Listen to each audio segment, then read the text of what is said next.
My name's Chad Bird, and I'm the city manager for the city of Burlington. It gives me great pleasure to be here today for this historic announcement for this historic bridge.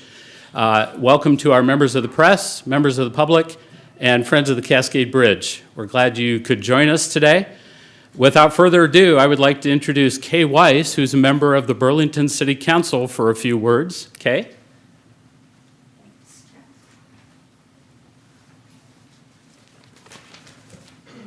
I'd like to thank you all for being here today. I'm pleased to stand here to celebrate a historic moment for our community. The formal announcement that Burlington has been granted a community project funding award from the United States Congress to support our Cascade Bridge project. For more than a decade, the Cascade Bridge, a treasured piece of Burlington's heritage, built in 1896 for the state's sesquicentennial and listed on the National Register of Historic Places, has remained closed to vehicles and pedestrians, leaving a gap in our roadways and a broken link to our treasured park system. Thanks to the leadership of Congressman Miller Meeks and her successful effort to secure targeted federal funds as part of Southeast Iowa's fiscal 26 community project funding package, Burlington is now positioned to replace this deteriorated but iconic structure with a modern, safe, and functional bridge. This investment represents more than steel and concrete. It symbolizes renewed connectivity between our downtown and our bluff-top parks, expanded access for residents and visitors alike, and a restored link to the stories and memories that make Burlington unique. It is an investment in public safety, economic vitality, and quality of life, ensuring that future generations can enjoy our parks and the Cascade Ravine. The city is especially grateful to Congressman Miller Meeks for her continued advocacy on behalf of Southeast Iowa. Her work to bring more than $19 million in community project funding to our region underscores the importance of federal-local partnerships in addressing the infrastructure needs across the country and here at home. As we move forward with design, engineering, and construction, let this funding be a testament to what we can accomplish when we work together, from local leaders to state partners to our federal delegation. Burlington's future remains as strong and steadfast as a new Cascade Bridge. At this time, I'd like to introduce Congressman Miller Meeks, who represents Iowa's first congressional district in the United States House of Representatives. She has served since 2020 and is a physician, a U.S. Army veteran, and former state senator. She has focused her work in Congress on strengthening rural infrastructure, expanding access to health care, and advocating for our economic development here in Southeast Iowa. Thank you.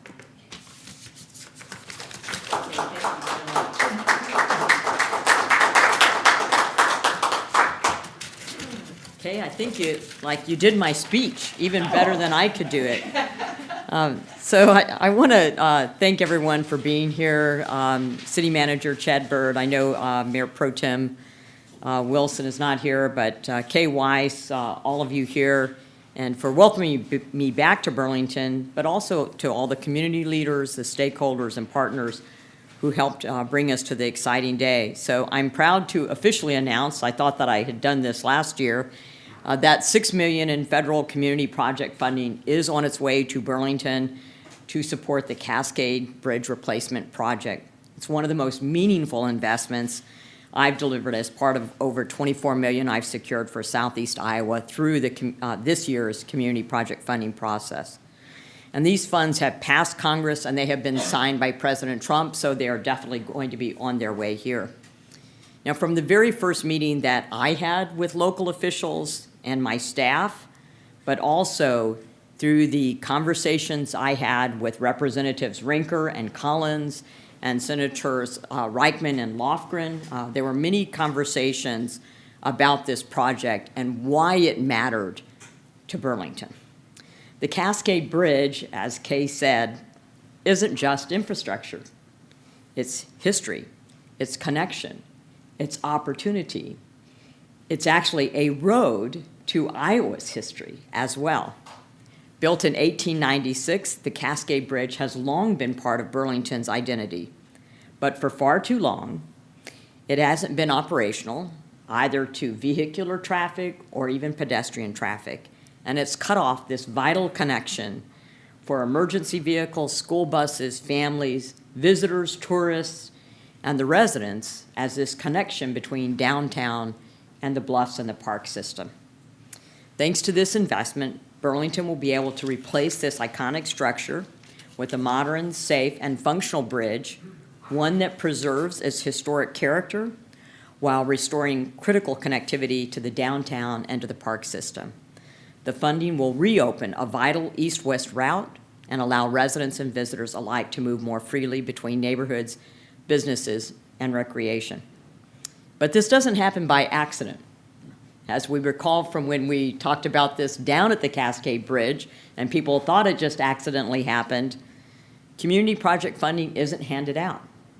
It's earned. The community, the city earns it. We send out requests for applications. They apply. We go through hundreds of applications. We then whittle it down to 20. We have 20 counties. So we whittle it down to 20 projects. I personally interview about it. We make sure that there is community support. And for this project, there was vast community support. And Burlington had several great projects. But my team and I reviewed the applications and then decided this project was of such significance that it was worth all of our efforts to fight for it. So whether it's road systems, water treatment centers, sewer separation, parking lots at airports, it's important to be able to bring this type of funding back home. And this $6 million for the Cascade Bridge isn't an investment in concrete and steel. It's an investment in the wonderful people of Burlington. Their economic development, their opportunities, their quality of life. It's that connector, not just a physical connector, but really a spiritual connector as well. It's a signal that Burlington matters, this great river city here with a storied history along the bluffs of the Mississippi River, and that when communities speak, we take their voice to Washington. What's really fascinating to me, and I'm going to walk here, I've never seen this view of Cascade Bridge, and this is why this bridge needs to be restored and completed. And it's a pleasure to work with all of you. It was a pleasure to work with the city, all of the supporters, the local elected officials, state officials, to be able to get this funding done. Without their efforts, this would not have been materialized. So I really thank the city of Burlington. This is just going to be fabulous and such a gem once again here in Burlington, and it was a pleasure to be a part of it. So I think I'm as excited as you all are about this project, but thank you all so very much. And then Taylor Collins is here, your representative. Taylor, do you want to say a few words? I just appreciate your persistence. I know it's not easy dealing with the appropriations process myself, but I know it took a lot of work, and there's a lot of good projects. There's a lot of good projects here in the community, but we just appreciate you investing here in Burlington, so thank you. Wow, it's as our always. pleasure. Thank Our you. pleasure. We have time for a few questions if there's some questions. Chad, do you want to come up here? Because they may ask you questions that, I don't know the answer to. And I'm gonna ask Nick to come up too. Okay. I'll take Yeah, the Nick, easy, easier, hardest, right? Yeah. I'll punt to either Yeah. of them. Right. This is Nick McGregor, the Deputy City Manager for Public Works. That's great. He's the one that wrote the application, worked with the Congresswoman on the details and the interview. It's Yep. been his labor of love on this project. He did. He stays in contact with us. He's who I had to call when we didn't have any community project funding in FY25 budget. That was a very depressing phone call on my part. I called all the project managers individually, personally, but sticking through this process because once the application goes through and we have a very finite short time. The application goes in, we submit it to appropriations, we have to usher it through the subcommittee on appropriations, then the full committee on appropriations, then we have to usher it through being passed through the House because at any point in time, that funding could be removed by some other effort, so we stay on top of it. You all sometimes know when they've got passed before we can even call you because you're paying attention to what's happening on the floor. And so this time, and when it passed the House, I did not call and say you had the funding. I said, we're going to wait till it goes through the Senate because once it's through the Senate, we know it's there. So when the Transportation, Housing, Urban Development, the THUD bill passed through the Senate, we knew that we were on our way to seeing this come to fruition. And I think you all are going to move very rapidly on this. So if there's any stalling on the federal government part, please feel free to reach out to John Kaufman or I, and we'll make sure that we get that moving in the right direction. We appreciate that. So we do have a little bit of a press pack over there. There's a fact sheet on the existing bridge, a fact sheet on the proposed, and then there's a timeline over there as well. Okay. James Kelly, Iowa Public Radio. This is maybe an infrastructure development question, and I apologize, I haven't looked at the packet yet, but I am with radio, so I'd love it if you could talk about sort of what the timeline is that we're looking at here. I mean, we've got the appropriations, where are we going next? I'm going to let Nick talk about that. Okay. So, So maybe I don't need to be mic'd up. The next process is we'll be doing some public engagement pieces. We still have to have an MOA or a memorandum of agreement with SHPO or the State Historic Preservation because it is historic. We have to do some things to honor the bridge. We expect to bid out sometime next spring and then construction shortly to follow. It'll be about a year construction, so. Okay. Thanks. yeah, there was a great question, but he would be able to answer it better. They'll move fast because a lot of, planning has already gone into this as looking at this bridge and what it was going to take to get it replaced. Before in the past, it's an expensive project to do. So we're hoping it brings, some of the vitality of Burlington actually very obvious and apparent to everybody who comes into Burlington. I think one thing too, to just touch on a little bit that we haven't mentioned here today is that the bridge also sits on the Great River Road, which is a National Scenic Byway. And so by not having the connector, as we can see in the center photo here, it really leaves a gap in the Great River Road along the western Mississippi. So making that connection even has broader than regional significance, it has national significance as well. Any other questions? All right. My dear Fuego, KWC TV6. So you guys mentioned a little bit, what are the most urgent concerns with the infrastructure of the bridge nowadays? Actually was the bridge being safe and whether or not it would remain there. So it's been closed to vehicular or car traffic for 13 years. 2008. Since 2008, and then you closed it to pedestrian in 2013? We close it in 2018. 2018. So it's been closed to both car traffic for well over a decade. It's been closed to pedestrian traffic for almost a decade. And as you heard, it has historic significance.